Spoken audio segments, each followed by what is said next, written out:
ছিল অনেক বাধা, ছিল অর্থ সংস্থান নিয়েও অনিশ্চয়তা, হয়েছিল দুর্নীতির ষড়যন্ত্র, ফলে ঋণ প্রস্তাব বাতিল করেছিল বিশ্বব্যাংক, হয়েছিল দেশে বিদেশে সমালোচনাও। এত জটিলতা আর প্রাকৃতিক চ্যালেঞ্জের বিপরীতে দাঁড়িয়ে নিজেদের সক্ষমতা প্রমাণ করেছে বাংলাদেশ। বিশ্বের অন্যতম খরস্রোতা পদ্মা নদীর বুকে নিজ খরচে বাংলাদেশ দাঁড় করিয়েছে পদ্মা সেতু। গত বৃহস্পতিবার ৪১তম স্প্যান বসানোর মধ্য দিয়ে যুক্ত হয় পদ্মার দুই পার, উন্নত পায় সেতুর মূল কাঠামো। এখন শুধু লক্ষ্য দ্রুত যানবাহন আর রেল চলাচল শুরু করা। আজকের আলোচনায় আমরা জানতে চাই কবে নাগাদ সেটা সম্ভব হবে আর কিভাবে একটা সেতু মানুষের জীবনমান বদলে দিতে পারে, আনতে পারে অর্থনীতির গতি। সঙ্গত কারণে আজ আমরা আমাদের আলোচনার বিষয়বস্তু নির্ধারণ করেছি সম্ভব না হলো আজ বাস্তবতা। আপনাদের সকলকে আমন্ত্রণ ২৪ ঘন্টায়, সাথে আছে আমি মীরা হাসান। আজ আলোচনার জন্য আমরা একাধিক অতিথিকে আমন্ত্রণ জানিয়েছি, তাদের সাথে অনলাইনে একে একে পরিচিত হয়ে নেব। প্রথমে পরিচয় করিয়ে দিতে চাই পদ্মা সেতু প্রকল্পের বিশেষজ্ঞ প্যানেলের প্রধান অধ্যাপক এম শামীম জেড বসুনিয়া। অধ্যাপক বসুনিয়া, আপনাকে স্বাগত জানাচ্ছি আমাদের ২৪ ঘন্টা। আশা করি নিশ্চয়ই আপনি আমাকে শুনতে পাচ্ছেন। এছাড়াও এই আলোচনায় যোগ করে নিতে চাই পলিসি রিসার্চ ইনস্টিটিউট PRI এর নির্বাহী পরিচালক doctor Ahsan H Mansur. Doctor Ahsan, আপনাকে স্বাগত। একই সঙ্গে এই আলোচনায় স্বাগত জানাতে চাই ডিবিসি নিউজের প্রধান সম্পাদক মঞ্জুরুল ইসলাম, আপনাকেও। আপনাদের তিনজনকে নিয়ে আলোচনা শুরু করব, তবে শুরুতে টাইটেল ব্রেক আছে, এরপরই আমি আলোচনাটা শুরু করতে চাই অধ্যাপক বসুনিয়া আপনাকে দিয়েই। আপনার বিশ্লেষণ দিয়ে আসলে শুরু করতে চাইবো আলোচনাটা, জানতে চাইবো ঠিক কি কারণে একটা সেতু আসলে ১৭ কোটি মানুষের গর্বের এবং আত্মমর্যাদার জায়গায় পরিণত হলো। আপনার বিশ্লেষণটা কেমন? আসলে এটা তো খালি সেতু নয়, এটা ঢাকার সাথে দক্ষিণের দিকের একেবারে প্রায় ৩০টি জেলার একটা যোগাযোগ ব্যবস্থা। এবং এই যোগাযোগ ব্যবস্থা আমরা যখন ছোট ছিলাম তখন শুনেছিলাম যে বরিশালে রেল নেই, ওখানে রেল নেই অমুক ডিস্ট্রিক্টে, তখন তো ডিস্ট্রিক্ট ছিল মাত্র, জেলা ছিল মাত্র ১৭টি। তো ফলে সেটা আমরা শিখে এসছি। পরবর্তীকালে যখন এতদিন কাটিয়ে ফেলেছি, তখন দেখছি যে না, এখানে যোগাযোগ ব্যবস্থা উন্নত না হলে দেশের সার্বিকভাবে সর্ব এলাকার উন্নতি সম্ভব নয়। ফলে এই ব্রিজটার খুব দরকার ছিল এবং ব্রিজ দিয়ে অনেক নানা ধরনের জটিলতা দেখা যায়, নানা ধরনের কথাবার্তা শোনা যায়। তারপরেও আমাদের মাননীয় প্রধানমন্ত্রীর একক এবং সাহসী চেষ্টার ফলে বাংলাদেশ সরকারের নিজস্ব অর্থায়নে এই যে একটা ব্রিজ করা হয়েছে, এটা আমি মনে করি এতে আমাদের আত্মতৃপ্তি যেমন হয়েছে, খালি তাই নয়, বিশ্বের দরবারে আমরা যে পারি, আমাদেরটা যে সম্ভব, এই জিনিসটা আমরা স্থাপন করতে পেরেছি। এবং এর দ্বারা আমাদের সমগ্র জাতির যে সমস্ত একটা ইচ্ছা আশা পূরণ হয়েছে এবং দক্ষিণাত্যের সাথে এই যোগাযোগ ব্যবস্থার ফলে আমাদের সার্বিক আরও GDP যেটা বলেন আপনারা, সেটা অনেক বাড়বে, মানুষের অনেক সুযোগ সুবিধা বাড়বে, চলাচল ব্যবস্থার ক্ষেত্রে একটা বিরাট পরিবর্তন আসবে। কারণ রেলওয়ে যেখানে ছিল না শুনেছিলাম, সেই রেলওয়ে যোগাযোগ, একটা রেলওয়ে যে সবচেয়ে সেফ যোগাযোগ ব্যবস্থা এবং একটা চিপেস্ট যোগাযোগ ব্যবস্থা, এইটা যে করা যাচ্ছে, এটা একটা অকল্পনীয় বিষয় ছিল আমাদের কাছে। অবশ্যই অধ্যাপক বসুনিয়া, নিশ্চয়ই আপনি বলছিলেন যে দক্ষিণাঞ্চলের সাথে এক ধরনের অভূতপূর্ব যোগাযোগ শুরু হবে। এখন সেই বিষয়ে আসলে কোনো নিশ্চিত হওয়া গেছে কিনা যে কবে নাগাদ আসলে যানবাহন বা ট্রেন চলাচলের জন্য শুরু করা যাবে? এটা হচ্ছে যে আমি যেটা বলি যে একটা ব্রিজের যে মেইন যে সমস্ত চ্যালেঞ্জগুলো ছিল, যে সমস্ত ডিফিকাল্টি ছিল, সে প্রথম থেকে জটিলতা ছিল, প্ল্যান হবে কি হবে না, লোন পাওয়া যাবে কি যাবে না, এই সমস্ত জটিল কথা আমি বলতে চাই না। কারিগরি দিক থেকে যখন আমরা শুরু করলাম এবং আমাদেরকে যে সময়টা দেওয়া হলো 2015 সালে এসে 2018, সেই সময়টা খুব কম ছিল, কম বলে ধরা হয়েছিল। আমাদের অনেক ব্রিজ দেখবেন আপনারা যে অনেক দিন যাবত এটা শেষ হচ্ছে না। যাই হোক, যে কারণেই হোক না কেন, সেই সময়টা এখন পার হয়ে এসেছি। তারপরে ব্রিজ যখন কনস্ট্রাকশন শুরু হলো, সবচেয়ে যেটা প্রবলেম ছিল যে এই একটা সাংঘাতিক রকম একটা খরস্রোতা খালি না, এটার একটা বিভিন্ন প্রকৃতিগতভাবে নদীটার একটা বিশেষত্ব কতগুলো আছে, সেগুলো সহকারে এইখানে পাইল টাইল করা, ফাউন্ডেশন করা, এটার একটা প্রবলেম হয়েছিল। এবং সেইখানে আমাদের কিন্তু বেশ সময় চলে গেছে। আমাদেরকে অর্ডারের ডিজাইন চিন্তা করতে হয়েছে, অর্ডারের কীভাবে একটা ইমপ্রুভ করা যায়, সেফটি এনশিওর করতে হয়েছে, করে আমরা কিন্তু এই স্টেজে এসেছি। এখানেও যদি আপনারা লক্ষ্য করেন, যারা আমি সর্বসাধারণের জন্য বলবো যে গত জুলাই অগাস্ট মাসের শেষের দিকে কোভিডে তো আমাদের একটু প্রবলেম হয়েছে, রাইট। তখনই কিন্তু আমাদের দুই একটা স্প্যান ওঠানোর কথা ছিল, তারপরে কিন্তু আমরা 3 মাস করে স্প্যান উঠাতে পারি নাই। এবং এই নভেম্বর মাসের শেষের থেকে আমরা কিন্তু 5টা-6টা স্প্যান খুব তাড়াতাড়ি তুলে ফেললাম। এবং আমি নিজেও উপস্থিত ছিলাম এই 40তম স্প্যানটা উঠানোর সময়। আমি দেখেছি কিভাবে তখন নদীর কি অবস্থা, নদী খুব শান্ত, কিন্তু এর আগে নদীর অবস্থা খুব মানে ভয়াবহ ছিল। এবং খালি তাই নয়, এই নদীর আরেকটা দিক ওটা অনেকেই হয়তো খেয়াল করেন না, সেটা হচ্ছে যে এখানে পলি পড়ে। একটা পলি যদি পানির যদি কোনো সময় প্রবাহের মধ্যে যদি কোনো ভাটা থাকে তাহলে কিন্তু পলি পড়ে যায়। এবং এই বছর 10 মিটার অর্থাৎ প্রায় 32-33 ফিট ডিপ এতখানি পলি পড়ে গিয়েছিল। ফলে অনেক সময় যে সমস্ত হেভি যে বোট টোট বুক করাতে হয় সেটা করা যায়। যাই হোক, আল্লাহর কাছে অনেক শুক্রিয়া যে আমরা শেষ স্প্যানটা বসিয়ে ফেলতে পেরেছি বৃহস্পতিবার মানে অনেক ধরনের প্রতিবন্ধকতা মানে পেরিয়ে আসলে এটাকে আপনারা পূর্ণতার দিকে নিয়ে যেতে পেরেছেন। আমরা শুনেছিলাম যে 2 পাড়ের রেলের ভায়াডাক্টের একটা সমস্যার জটিলতার, সেটা কি ঠিক করা গেছে? কোনটা ভায়াডাক্টের রেলের ভায়াডাক্ট এবং সড়কের খুঁটির কোনো প্রবলেমই না। আচ্ছা, এই জিনিসগুলা আমরা একটু বেশি বলি। এটা যে দুটোর এখানে আমি আর একটু বলে নেই, সেটা হচ্ছে ব্রিজের যে দূরত্ব মানে যে দৈর্ঘ্যতা আছে 6.15 কিলোমিটার, এছাড়াও ওপাশে জাজিরা সাইডে যে ট্রেনটা যেখান দিয়ে রেল গাড়ি যেখান দিয়ে নামবে এটাকে আমরা বলি সাউথ বাউন্ড, আবার নর্থ আরেকটা দিয়ে গাড়ি উঠবে নর্থ বাউন্ড। মাওয়া সাইডে কিন্তু সাউথ বাউন্ড নর্থ বাউন্ড দুটা কিন্তু আলাদা ব্রিজ আছে, এটাকে আমরা ভায়াডাক্ট বলি। এটার দৈর্ঘ্য কিন্তু 3.5 কিলোমিটার। এই জিনিসটা আমাদের কেউ বলে না। এটা আজকে পেপারে আজকে দেখেছি যে অনেক ধরনের কথাবার্তা ওঠে, যেটা কি হয়েছে 6 পয়েন্ট, আসলে ওটাও কিন্তু ব্রিজ এবং ওটা ব্রিজের মধ্যে সমান উঁচু। ফলে এগুলো নিয়ে আমরা যে জিনিসটা যেটা হয়েছে যে ব্রিজের আমাদের এইটা ক্রস করতে গেলে রেলওয়ের সাথে মাঝে মাঝে এটা ক্রস করে, এটা ভায়াডাক্ট বলি আমরা। কারণ রেলটাও মাটির থেকে আস্তে আস্তে উঠে ব্রিজের তলা দিক দিয়ে যাবে বটম কট দিয়ে, আর ব্রিজটা মাটির থেকে উঠে আস্তে আস্তে 2টা রাস্তা হয়ে উপরে জয়েন করবে, ওখান থেকে নামবে। রেলওয়ের এখানে কোনো সময় ক্রস করে যখন, এই জায়গাটাকে আমরা 2টা জয়েন করার বলি। এইখানে এক জায়গাতে এসে রেলওয়ের একটা পিলার এটা একেবারে রাস্তার কাছে এসে চলেছে। এইটা হচ্ছে প্রবলেম, কিন্তু ডিজাইনের কোনো প্রবলেম না করে আমাকে অনেকে জিজ্ঞাসা করছে বিচ্যুতি আছে। আমি ভাই বিচ্যুতির অর্থ তো আমি জানি না, অর্থ বুঝি না। ফলে এটা একটা যে কোনো সময় এ ধরনের একটা তার অল্টারনেটিভ ডিজাইন আমাদের করতে হয়। যেমন ফর এক্সাম্পল, আমরা ব্রিজ করার সময় আপনারা জানেন যে এখানে 41টা খুঁটি আছে মাঝখানে, তার মধ্যে কয়েকটা খুঁটির মধ্যে আমরা একটা ডিফিকাল্ট একটা মাটির অবস্থা পাই। আমি আমার আগে প্রফেসর জামিলুর চৌধুরী ছিলেন, ওনাকে আমি অ্যাসিস্ট করতাম, আমার 2 বছরের সিনিয়র আমার শিক্ষক মানুষ, এবং উনি এবং আমি দুইজনে মিলে এটাকে আমরা মডিফাই করি এবং আমরা পরে বিশেষজ্ঞদের কাছে যাই, বিদেশে যারা আছে তাদের কাছে বলি, করার পরে তারা দেয়। কারণ আমাদের সই করার কোনো, আমাদের ডিজাইন করার কোনো ক্ষমতা নেই, কারণ এটা ইন্টারন্যাশনাল ইয়েতে আমরা বাধা থাকি, এর যে সমস্ত ইন্স্যুরেন্স থাকে সবকিছু, ফলে তাদেরকে দিয়ে করাতে হয়। এবং পরে আমরা আপনারা শুনেছেন যে 6টা পাইলের পরিবর্তে আমরা 22টা পিলারে 22টা পাইল আমরা অ্যাড করেছি, এবং এক একটা পাইলের খরচ কয়েক $1 মিলিয়ন। ফলে এটা alternative design, right, exactly railway একই ধরনের একটা জিনিস। অসংখ্য ধন্যবাদ অধ্যাপক বসুনি, আমার কাছে পরিষ্কার। আমি একটু ডক্টর আহসান এইচ মনসুরের কাছে যেতে চাই। ডক্টর আহসান এইচ মনসুর, আমরা কি এই মানসিকতা ভাঙতে পেরেছি কিনা যে এখন আমাদেরকে বড় প্রকল্প বা বড় কোনো কিছু তৈরি করতে হলে আর অন্য কারো কাছে হাত পাততে হবে না, এরকম একটা মন মানসিকতা আমরা ভাঙতে পেরেছি কিনা? দেখুন, করতে চাইলে অনেক কিছুই করা যায়। রাজনৈতিক দৃঢ়তা থাকলে সেখানে অনেক কিছুই, অনেক বাধাকে অতিক্রম করা যায়। আমরা করতে পারবো না কেন? অবশ্যই পারবো। Money is fungible. কিন্তু কথা হলো যে আমরা কি সেটা করবো কিনা, সেটা একটা বিষয়।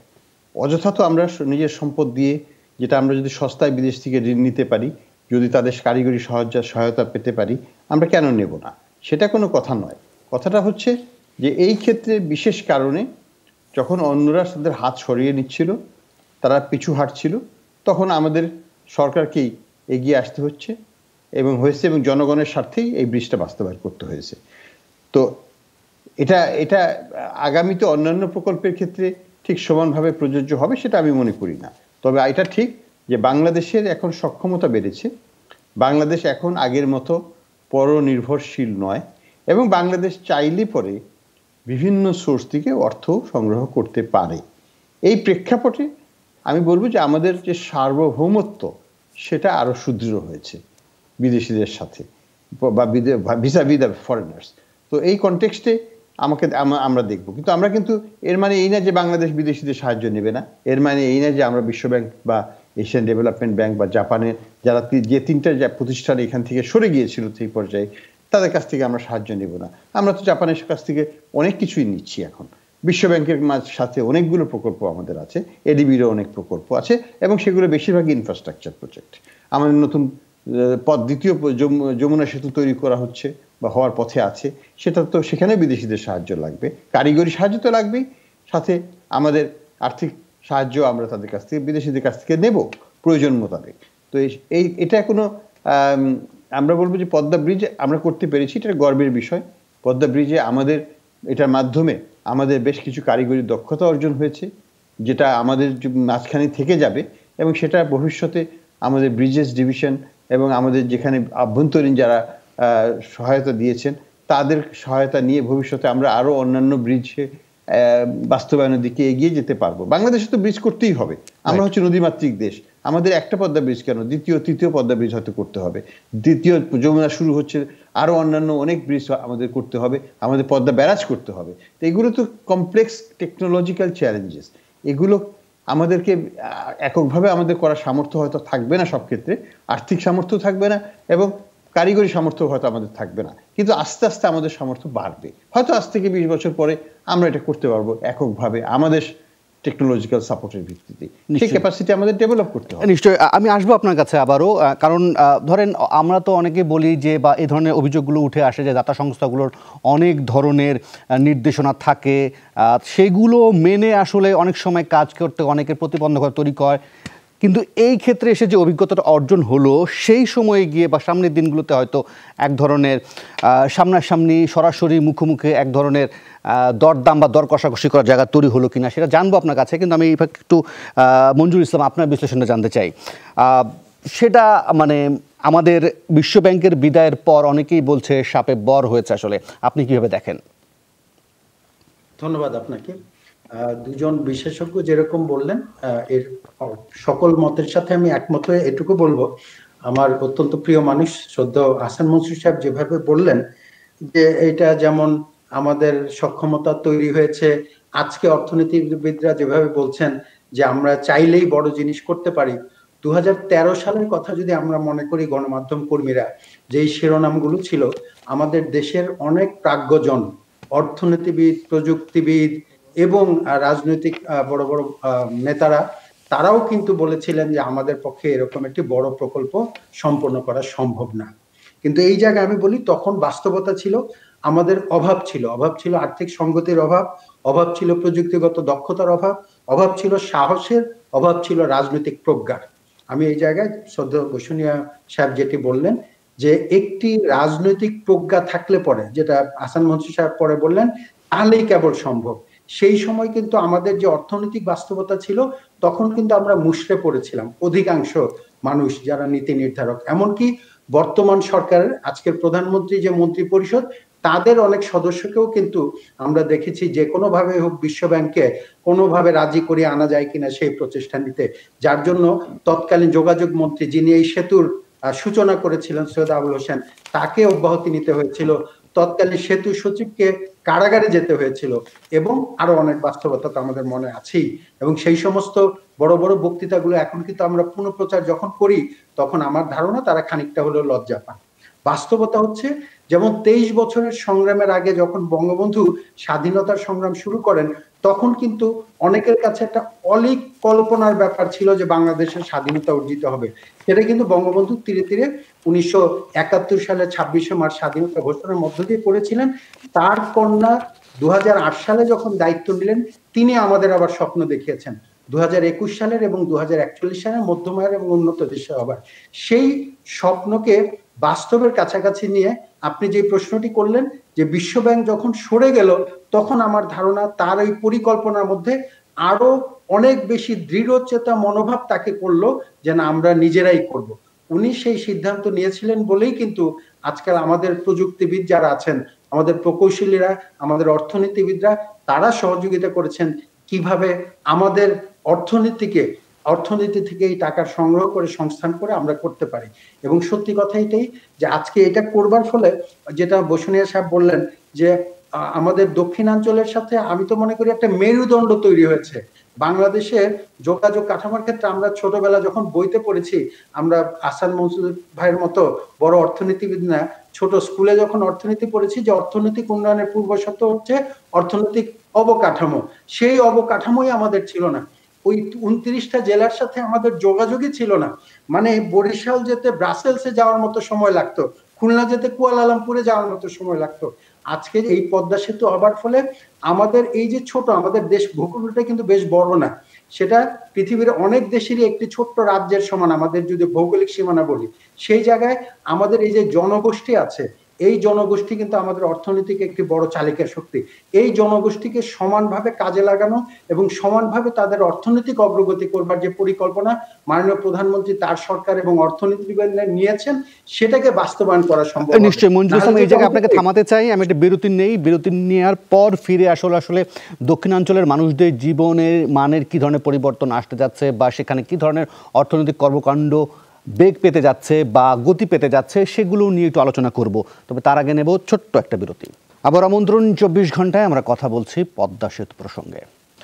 ডক্টর মনসুরের কাছে যাব। ডক্টর আহসান এস মনসুর, আপনাকে এটা নিশ্চয়ই মনে থাকার কথা, 2013 সালের 31 জানুয়ারি তারিখটা আসলে বিশেষভাবে উল্লেখযোগ্য, কারণ সেই দিন প্রধানমন্ত্রী একেবারে ফাইনালি জানিয়ে দেন যে বিশ্ব ব্যাংকের কাছ থেকে তারা আর অর্থায়ন নিচ্ছেন না, বিকল্পভাবেই এই নিজস্ব অর্থায়নে তারা পদ্মা সেতুটা করতে যাচ্ছেন। এরপর থেকে আসলে আমাদের দেশে অনেক বিশেষজ্ঞরাই বলছিলেন তখন থেকে যে এটা সম্ভব না, প্রায় অসম্ভব, একটা বড় সংকটে পড়তে যাবে, আমাদের অর্থনীতি অতটা শক্তিশালী নয়। কিন্তু আজ যখন আমরা দাঁড়িয়ে এই সেতুর কাঠামো দেখতে পাই, তখন কি মনে হয় না যে আমাদের যারা বিশেষজ্ঞরা আছেন তারা আসলে বাংলাদেশের সক্ষমতা, শক্তির জায়গাটা, প্রজ্ঞার জায়গাটা আসলে ধরতে পারেনি?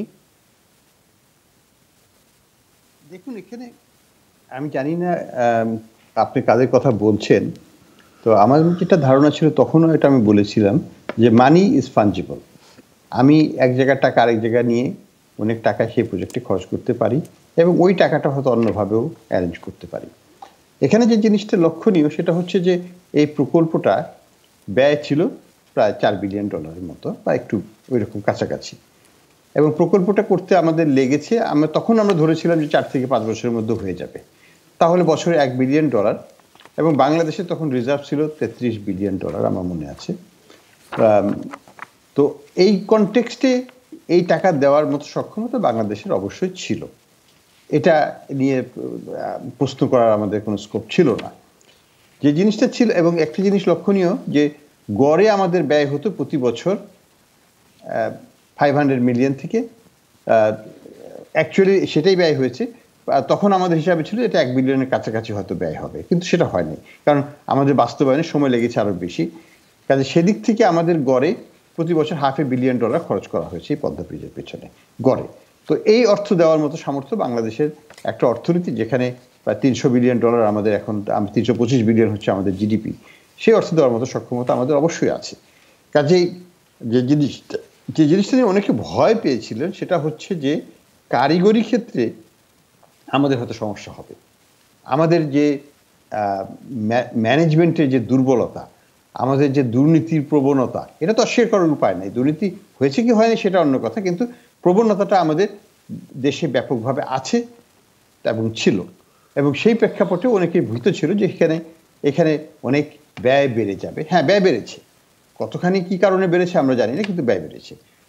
আমরা জানি যে এটা একটা এক্সট্রিমলি চ্যালেঞ্জিং প্রজেক্ট, এখানে ব্যয় ধরে রাখাও কঠিন, এবং বিভিন্ন কারণে প্রকল্প প্রলম্বিত হয়েছে।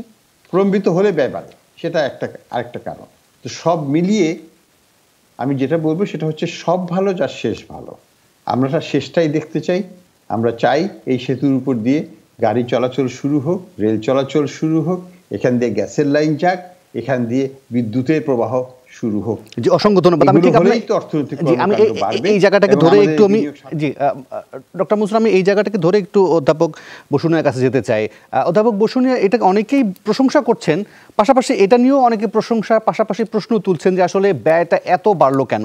তারা আশপাশের অনেক দেশেরই উদাহরণ দিচ্ছেন, প্রতিবেশী দেশ উদাহরণ দিচ্ছেন, সেখানে এর থেকে বড় সেতুতে তৈরি করতে যে পরিমাণ টাকা লাগে না তার থেকে অনেক বেশি টাকা এখানে লেগে গেল। এই বিষয়ে কি বলবেন?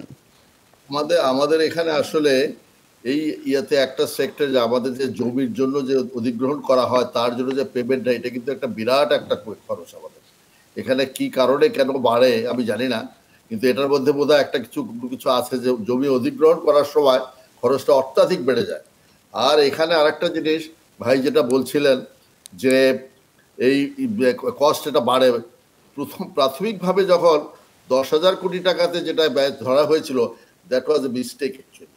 এটা কিন্তু আমি তো এটার সেই টেন্ডার সময় থেকে এখানের সাথে জড়িত, এরপরে কিন্তু ব্যয় কিন্তু খুব একটা বাড়ে নাই। আমরা যে অলরেডি আমাদের কমিটির থেকে আমরা সবকিছু যাচাই টাচাই করে এই যে একবার যে আমরা টাইম এক্সটেনশন দিয়েছি আপ টু পর্যন্ত, এতে কিন্তু খুব বেশি ব্যয় কিন্তু বাড়ে নাই। আমি আবার বলছি যে আজকেও পেপারে দেখেছি যে একটা ইন্ডিয়ার একটা ব্রিজের কথা বলে 6.15 কিলো, সেই ব্রিজের যে অ্যাপ্রোচ রোড আর বড্ডুগুলো কিন্তু সেটার মধ্যে ধরা নাই। আর আমি আবার বলছি যে এখানে 3.5 কিলোমিটার ভায়াডাক্ট আছে, ভায়াডাক্টটা কিন্তু একটা ব্রিজের থেকে কম না, খালি পারে করা হয়েছে, এবং সেটার উচ্চতা 40 ফিট 50 ফিট উঁচু থেকে শুরু করে 0 পর্যন্ত যাচ্ছে। ফলে এটাও যদি ধরেন তাহলে টোটাল যে ব্রিজের ইয়াটা এটা প্রায় 9.7 কিলোমিটারের মতো। ফলে ব্যয় ওইভাবে হিসাব করলে পরে হবে না, কারণ আমরা যেটা টেকনিক্যালি যেটা মনে করি যে একটা ব্রিজের একটা পিয়ারের যা খরচ, পিয়ার গাঁটতে, সেই পিয়ারের খরচটা আমাদের এখানে অত্যাধিক বেশি। অন্য দুনিয়ার সব জায়গায় দেখবেন যে কিছু ব্রিজের পাশে, নদীর পাশে, সাগরের পাশে বড় বড় পাথর থাকে, সে থেকে আমাদের এখানে যে মাটিতে আমরা যে পিয়ারগুলো গেড়েছি সবগুলোর নিচে বালু এবং ক্লে ছাড়া কিচ্ছু নাই। ফলে এখানে অতিরিক্ত মাত্রায় ফাউন্ডেশন ডেপটা বাড়ে, এই সমস্ত নানান কারণে কিন্তু কষ্টটা বাড়ে। পদ্মা ব্রিজের যে কন্ট্রাক্ট যে সিস্টেমটা আছে এর মধ্যে আমি কোনো এতটুকু ফাঁক দেখি নাই যে ফাঁক দিয়ে এটা অন্য কিছু হতে পারে। ফলে কস্ট এই কারণে বাড়ে। টাইম এক্সটেনশনের যে কিছু কস্ট বাড়ে, ডলারে যেহেতু পেমেন্ট হয়, ডলারের সাথে অ্যাডজাস্টমেন্টের জন্য কিছু ইয়াটা বাড়ে, এই সমস্ত কারণ। এছাড়া কিন্তু কস্ট বাড়ার কিন্তু কোনো কারণ নেই। জমি অধিগ্রহণটা একটা বাংলাদেশের একটা সাংঘাতিক রকম ব্যাপার। ঢাকায় দেখতেছে যে ফ্লাইওভার যেটা হচ্ছে, যে সেখানে কিন্তু এই যে তার বাইরের যে সাইড র্যাম্পগুলা, এটি আমরা করতে পারতেছি না, র্যাম্পের খরচ আমরা কুলাতে পারতেছি না। ফলে খালি সরাসরি ব্রিজের দামের দিক দিয়ে ইয়ে করতে গেলে পরে এখানে এই ইয়েতে আমি কেন যে বিশ্বাস করি এর মধ্যে কোনো রকম কারচুপি বা কোনো কিছু ঘটনার কোনো কারণই নেই। জি, আমি একটু এই বিষয়ে মঞ্জুর ইসলাম আপনার বিশ্লেষণ জানতে চাইবো যে সেক্ষেত্রে যে এই ধরনের নানান ধরনের প্রশ্ন বা শঙ্কাগুলোর কথা সামনে আসে, আর যেটা অধ্যাপক বসুনিয়া বলছিলেন যে সরকারের যেহেতু প্রাইম প্রজেক্ট ছিল, তার মানে এখানে তারা কোনো ধরনের অস্পষ্টতা রাখার তো কথা নয়। তাহলে এই প্রশ্নগুলো ওঠা বা এগুলো সামনে আসার কারণটা কি হতে পারে? প্রশ্ন ওঠাটা অস্বাভাবিক না, প্রশ্ন আসবে, সমালোচনা হবে, এর মধ্য দিয়ে ভবিষ্যতে যে আমরা এই ধরনের বড় প্রকল্প নিয়ে সংশোধন করব। কিন্তু এখানে ছোট্ট একটা গল্প আমি না বললেই না, সেটা হচ্ছে যে আমাদের দেশে একটা গল্প প্রচলিত আছে যে কেউ যদি কাউরে না দেখতে পারে, কিছু সমালোচনা বলছে সে কিছুতেই লেখাপড়া করতে পারবে না, করতে পারলে পরীক্ষায় পাশ করতে পারবে না, পাশ করতে পারলে চাকরি পাবে না, চাকরি পেলে বেতন পাবে না, আর বেতন পেলে সেই টাকায় বরকত হবে না। এইরকম সমালোচক কিন্তু আমাদের আছে, যারা বলছিল এক সময় যে আমাদের এখানে এই প্রজেক্টটা করা যাবে না, এটা যেমন তারা সক্রিয়, এবং একই সাথে এখন আবার তারা বলছেন যে এত বড় প্রজেক্ট করলো, শিক্ষা খাতে বিভিন্ন খাতে ব্যয় কমিয়ে, তাতে আমরা রিটার্নটা কত আসবে। আমরা এই যে আহসান মনসুর সাহেব এবং অন্যান্য অর্থনীতিবিদদের কাছ থেকেই শুনি যে রিটার্ন রেটটা এটা প্রায় 19%, যেটা আমাদের জন্য একটা বড় ব্যাপার। এরপরে 1.23 1.23 আমাদের জিডিপি বাড়বে, আমাদের দারিদ্র্য 0.98% কমবে। আর ব্যয় বাড়ার 3টা প্রধান কারণ, যেটা বসুনিয়া সাহেব বললেন যে আমাদের এখানে নদীতেই আমরা যতটুকু শুনেছি 8,000 কোটি টাকার মতো গেছে কেবলমাত্র নদী শাসনের ক্ষেত্রে। এক, দ্বিতীয়ত হচ্ছে যে আমাদের এখানে 3 গুণ জমির দাম দেওয়া হয়, যেটা ভারত সহ পৃথিবীর অন্য কোথাও দেওয়া হয় বলে আমার জানা নেই। 3 গুণ জমির দাম দিতে হয়, ফলে এখানেই তো অর্ধেক খানি চলে যায়। আর বাকিটা হচ্ছে যেটা সময় বাড়লো, যেটা বললেন আহসান মনসুর সাহেব বললেন, সময় তো বেড়েছে। আমাদের তো শেষ হয়ে যাবার কথা ছিল 13 থেকে 15 সালের মধ্যে। আমরা 13 সালে যাত্রা শুরু করেছি, পুনর্যাত্রা বলবো। ফলে আপনি অর্ধেক পথে গিয়ে শুরু করছেন তা না, আবার পেছনে গিয়ে সেখান থেকে যাত্রা শুরু করেছেন। কিন্তু আমরা এখন সামনে এগিয়ে যেতে চাই। আমরা যেটা চাই, এর মধ্য দিয়ে আমাদের মংলা পোর্ট, এত বড় একটা পোর্ট কিন্তু প্রায় মৃত প্রায় ছিল। এই যে 29টা জেলা সংযুক্ত হচ্ছে, আমাদের বঙ্গবন্ধু যেটাকে প্রাচ্যের সুইজারল্যান্ড বানাতে চেয়েছিলেন, বঙ্গবন্ধু 7ই মার্চ বলেছিলেন এবারের সংগ্রাম আমাদের মুক্তির সংগ্রাম, এবারের সংগ্রাম স্বাধীনতার সংগ্রাম। স্বাধীনতা দিয়ে গেছেন 75-এর 15 আগস্ট, তিনি নিহত হবার কারণে আমাদের এই অগ্রযাত্রা পিছিয়ে গেছে। তারপর না আজকে আমাদের সেই মুক্তির স্বাদ, অর্থনৈতিক মুক্তি, যেটা নিয়ে আহসান মনসুর সহ অর্থনীতিবিদরা কাজ করছেন, রাজনৈতিক প্রজ্ঞার কারণে সেই মুক্তির স্বাদ আমি মনে করি এই পদ্মা সেতুর মধ্য দিয়ে নতুন সূচনা হলো। আজকে বিজয়ের এই 50তম দিবসের সামনে রেখে আমি মনে করি বাঙালি জাতির জন্য অগ্রগতির একটা মাইলস্টোন খচিত হলো এই পদ্মা সেতুর মধ্য দিয়ে। জি, অসংখ্য ধন্যবাদ। আমি একটা বিরতি নেই, বিরতির পর ফিরে এসে আমরা বাকি আলোচনাটা করি। নেব ছোট্ট একটা বিরতি, ফিরবো একটু পর।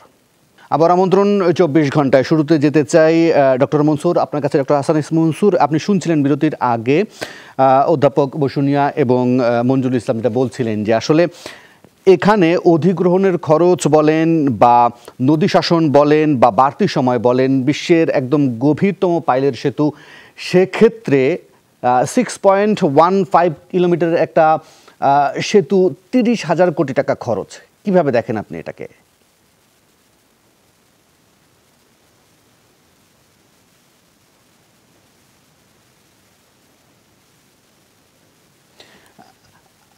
আপনার অডিও আমরা শুনতে পাচ্ছি না, কথা শুনতে পাচ্ছি না, আপনি কি একটু আনমিউট করবেন?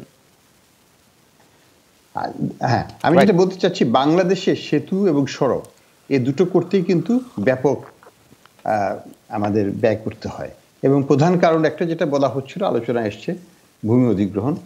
এখানে বাস্তবতাই হচ্ছে সবচেয়ে জনবহুল দেশ, সেখানে অবশ্যই ভূমির দাম অনেক বেশি। তার উপর সেখানে রাজনৈতিক প্রতিবন্ধকতা, অর্থাৎ জনগণের একটা প্রতিবন্ধকতা থাকে ভূমি অধিগ্রহণের ব্যাপারে।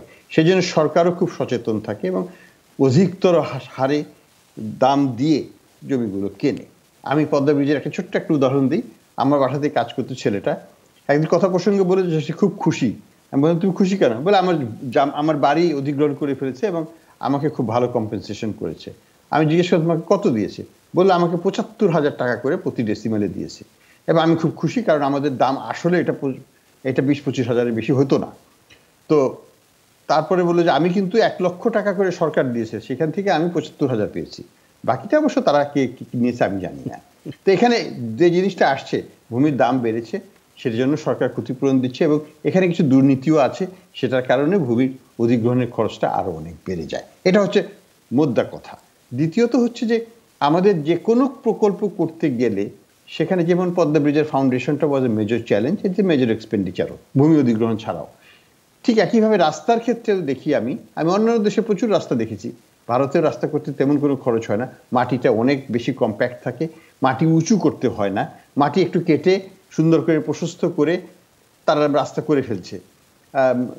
মিডল ইস্টে তো রাস্তা করতে কোনো খরচই হয় না, সমানে বালুটা একটু সরিয়ে দিয়ে চাপিয়ে দিয়ে তারপরে রাস্তা করে ফেলে। আমাদের এখানে পানির এই হাইট বাড়াতে হবে, বন্যার সম্ভাবনা আছে, ব্রিজ করতে হয় যাতে পানিগুলো আবার প্রবাহিত হয়। তো এই সব কিছু মিলিয়ে আমাদের ব্যয়টা অন্য কোনো দেশের সাথে আমি মনে করি তুলনা করলে পরে সেটা সঠিক হয় না। জি, আমাদের কাছ থেকে ডক্টর আহসান মনসুর বিদায় নিতে চান। তিনি একটি জরুরি কাজে অন্য জায়গায় যাবেন বা অন্য একটা জরুরি কাজে যোগদান করবেন, সেই কারণে তিনি এই অংশ থেকে তাকে বিদায় জানাতে চাচ্ছি। অসংখ্য ধন্যবাদ ডক্টর মনসুর, আপনার মূল্যবান সময় এবং মন্তব্যের জন্য। আমি একটু মঞ্জুল ইসলাম আপনার কাছে আসতে চাই। মঞ্জুল ইসলাম, যেহেতু একটা রাজনৈতিক প্রজ্ঞার কথা বলছিলেন, সেই জায়গা থেকে নিশ্চয়ই এই সেতু একটা বড় ধরনের পলিটিক্যাল মাইলেজ সরকারকে দেবে বা আওয়ামী লীগকে দেবে কি না? অবশ্যই হচ্ছে কি, ওই যে 13 সালে যদি ফিরে যায়, এই সেতুর অর্থনৈতিক তহবিল কেবল বন্ধ করা হয়েছে তা না, তখন কিন্তু তৎকালীন যে সরকার ছিল সেই সরকারের একজন মন্ত্রী, সচিব সহ এমনকি সরকার প্রধানের পরিবারের প্রতি ইঙ্গিত করা হয়েছিল যে তারা এই দুর্নীতির সাথে জড়িত, এটার কন্ট্রাক্টরের ব্যাপারে। কিন্তু এবং বিশ্ব ব্যাংক শেষ পর্যন্ত নিজেরা মামলা করেছেন কানাডার আদালতে। সেখানে গিয়ে পুরো মানে মামলার শুনানির পরে নিষ্পত্তি হলো যে এর মধ্যে কোনো দুর্নীতি হয় না। এইটার মধ্য দিয়ে প্রথমেই এই যে দুর্নীতির একটা কালিমা দেওয়া হয়েছিল বাংলাদেশ সরকারের উপরে, বাংলাদেশ রাষ্ট্রের উপরে এবং সরকারের নেতৃত্ব দানকারী প্রধানমন্ত্রী এবং তার কাছের লোকদের, সেটার থেকে ওনারা মুক্ত হলেন। এক, দ্বিতীয়ত আমরা জানেন গতকাল এবং গত 48 ঘন্টায় অনেকগুলো টেলিভিশনে দেখানো হয়েছে আমাদের আগের এক প্রধানমন্ত্রী তিনি চ্যালেঞ্জ করে বলেছিলেন বাংলাদেশে কোনোদিন পদ্মা সেতু হবে না। আমরা এই খবরও জানি, সংবাদপত্রে এসছে যে বাংলাদেশের একজন বড় অর্থনীতিবিদ এবং তাদের স্বজনরা মিলে ওয়ার্ল্ড ব্যাংকে গিয়ে বিচার দিয়ে এসেছিলেন, তথ্য উপাত্ত দিয়েছিলেন কিভাবে এখানে দুর্নীতি হয়, কিন্তু এটা দুর্নীতি মুক্ত হয়েছে। কিন্তু এর সাথে আমি আবার আসান মন্ত্রীর সাথে যোগ দিয়ে সুর মিলে এইটুকু বলতে চাই, মাননীয় প্রধানমন্ত্রী গত সপ্তাহে কিন্তু একনেকের মিটিং এ বলেছেন যে প্রত্যেকটা প্রকল্প ইচ্ছাকৃতভাবে বিলম্ব করার যে প্রবণতা সেটা বন্ধ করতে হবে। এটা কিন্তু আজকে না, গত 50 বছরের প্রবণতা।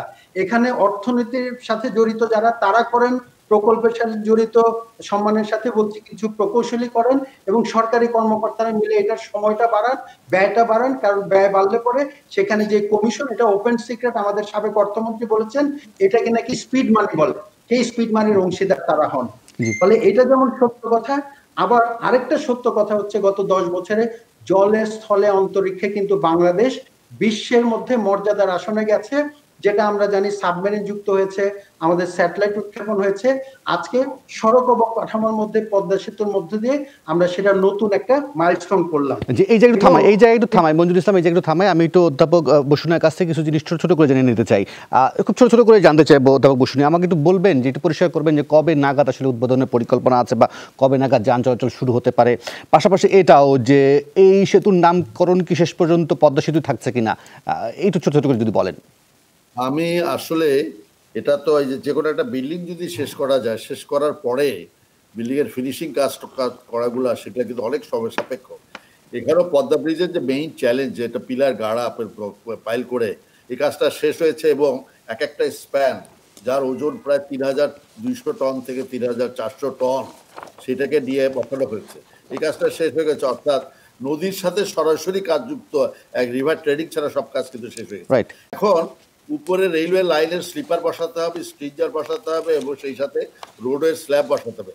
রোডওয়ের স্ল্যাব আপনি দেখেছেন, একটু আগে আপনারা দেখিয়েছেন, প্রায় 3000-এর কাছাকাছি এবং এটা 2 মিটার করে একটা চওড়া, এক একটার ওজন কিন্তু 80 টন এবং রেলওয়ের কাজগুলো শেষ না করলে উপর দিয়ে রোডেরটা বসানো যায় না। ফলে এই সাপেক্ষে এই কোভিডে আমাদেরকে খুব ক্ষতি করেছে এই জায়গাতে। আমাদের দুটো গ্রুপ এখন কাজ করতেছে, যাদের হিসাবে 11 মাস লাগার কথা খালি রোডের স্ল্যাব বসিয়ে শেষ করাটা। আমরা এটা খুব সাংঘাতিক চাপের মধ্যে রেখেছি কন্ট্রাক্টরকে, যারা চাইনিজ কন্ট্রাক্টর, তারা আরো 2টা গ্রুপ করলে পরে এইটা কমিয়ে আনবে। তারা কথা দিয়েছে তারা করবে, তাহলে 5.5 মাসে আমরা রোডের স্ল্যাবগুলো বসায় ফেলতে পারবো। তার মানে আমরা কি রোডের উপর দিয়ে আবার একটা কোয়ারি 21 জুন নাকি মার্চ নাকি ডিসেম্বর, মানে কোন ধরনের পরামর্শ দিয়েছেন আপনারা? আমরা চাই হয় 16 ডিসেম্বর 2021 সালে হোক, অথবা ঐতিহাসিক 7 মার্চের দিন হোক, সেই 7 মার্চের ইয়াতে আমি নিজে উপস্থিত ছিলাম, অথবা 26 মার্চের মধ্যে। আমি জুনে নামকরণের ক্ষেত্রে কি দাঁড়ালো? তবে সার্বিকভাবে দেখছি আমি যে মন্ত্রী মহোদয় এবং সরকারের যারা সেক্রেটারি ওনারা বলতেছেন যে হয়তোবা মন্ত্রী মহোদয় সব থেকে বলেছেন তাড়াহুড়ার কি দরকার, এখন উনি এক কথা উল্টাভাবে বলেন তাড়াহুড়া করার দরকার নেই, তাড়াহুড়া করার দরকার নেই। ফলে আমার কাছে একেবারে শেষ হচ্ছে যে মার্চের মধ্যে ইনশাআল্লাহ হবে। নামকরণের ক্ষেত্রে কি পদ্মা সেতু থাকছে? জি, নামকরণের ক্ষেত্রে আমি জানি না। নামকরণের ক্ষেত্রে নাম পদ্মা সেতু থাকা হবে, এর আগে একবার শুনেছিলাম। আমরা তো এটা জড়িত না, শেখ হাসিনার নাম নিয়ে হয়তো মন্ত্রী মহোদয়ের পক্ষ থেকে এটা উনি আমাদের প্রধানমন্ত্রী সরাসরি নাকচ করে দিয়েছিলেন সেই সময়। আমি যে নামকরণের সাথে আমরা খুব এটা যুক্ত না, কারণ এগুলো নিয়ে অনেক কাহিনী আছে, এগুলো তো অনেক বেশ মজার মজার কাহিনী আছে অনেক। ফলে আমরা ওগুলো তো জানি না, বাট আমরা আশা করি যে 26 মার্চের মধ্যে উদ্বোধন করাই উচিত হবে আমাদের, এর মধ্যে এর যাওয়া ঠিক হবে না। মঞ্জুর ইসলাম, মীর হাসান, আমি খালি যোগ করব নামকরণের ব্যাপারে, যেটা বসুনিয়া সাহেব ঠিকই বললেন। উদ্বোধনী অনুষ্ঠানে কিন্তু মাননীয় সেতু মন্ত্রী সরাসরি ওপেন জনগণের সামনে প্রস্তাব দিয়েছিলেন এই নাম শেখ হাসিনা সেতু হবে। শেখ হাসিনা সরাসরি বলেছেন যে না, এই নাম পদ্মা নদীর নামে হবে, পদ্মা সেতু। দ্বিতীয়ত আমি এটা বলতে চাই, দেখেন ওই যে যেটা আমি আগে বলছিলাম, প্রত্যেকটা গ্রামকে শহরে করার যে প্রতিশ্রুতি দিয়েছিলেন আজকের প্রধানমন্ত্রী, এটার মধ্য দিয়ে আমি মনে করি শরীরের একটি অংশ সুস্থ আর বাকি অংশ বিকলাঙ্গ থাকলে হবে না, এর মধ্য দিয়ে সারা দেশে অর্থনৈতিক সঞ্চালন হবে। তবে আমার খালি প্রত্যাশা থাকবে যে আমরা যদি দুর্নীতি এবং অর্থ পাচার বন্ধ করতে পারতাম, এই অর্থ দিয়ে 4টা পদ্মা সেতু করতে পারতাম, আমরা সকলেই জানি। সে জায়গায় রাজধানীর শিক্ষা, স্বাস্থ্য, কর্মসংস্থান কেবলমাত্র দুর্নীতি। আপনার শেষ কথা, অধ্যাপক বসুন, আপনার শেষ কথা, মানসম্মত নির্মাণ সামগ্রী কতটা ব্যবহার করা গেছে, শেষ কথা। মানসম্মত দিক দিয়ে আমরা যতটুকু সম্ভব, যেখানে চায়নাতে উহানে এই ব্রিজগুলার স্টিলের ইয়েটা তৈরি হতো, আমি এবং প্রফেসর জামিল চৌধুরীরা বেশ কয়েকবার যে ওখানে আমরা প্রত্যেকটা স্টিলের ইয়ারটা প্রপার্টি টেস্ট করার জন্য থেকে সপ্তাহ বেশি থেকে আমরা টেস্ট করেছি, এবং পরবর্তীতে আমাদের ইঞ্জিনিয়াররা এই সর্বসময় ওখানে নিয়োজিত ছিলেন। আর এখানে আসার পরে এবার এটাকে আবার টেস্ট করা হয়েছে, ইলেকট্রনিক যে ওয়েল্ডিংগুলো হয় ইলেকট্রনিক্যালি এটাকে টেস্ট করা হয়, সব কিছু করেই এটা মানসম্মানের প্রতি আমি একটু খালি বলতে পারি যে আমার এই দীর্ঘ কর্মজীবনের ক্ষেত্রে, আমি জানি না আপনারা আমার বয়স জানেন কিনা জানি না, কথা আই হ্যাভ ক্রস 77, আমার ইয়াতে আমি এখানে শিওরেও বিন্দুমাত্র আমাদের দিক থেকে কোনো ইঞ্জিনিয়ারদের দিক থেকে কোনো রকম বিচ্যুতি বা কোনো রকম। অসংখ্য ধন্যবাদ, একেবারে এই বিষয়ে আপনারা আপোষ করেননি, আমাকে স্পষ্ট। আমি শেষ করতে চাই অনুষ্ঠান। অধ্যাপক বসুনি, আপনাকে ধন্যবাদ, একই সঙ্গে মঞ্জুল ইসলাম, আপনাদের মূল্যবান সময়ের জন্য ধন্যবাদ। শেষ করতে হচ্ছে আজকে 24 ঘন্টা, কাল আবারও দেখা হবে। ভালো থাকুন, সুস্থ থাকুন, শুভরাত্রি।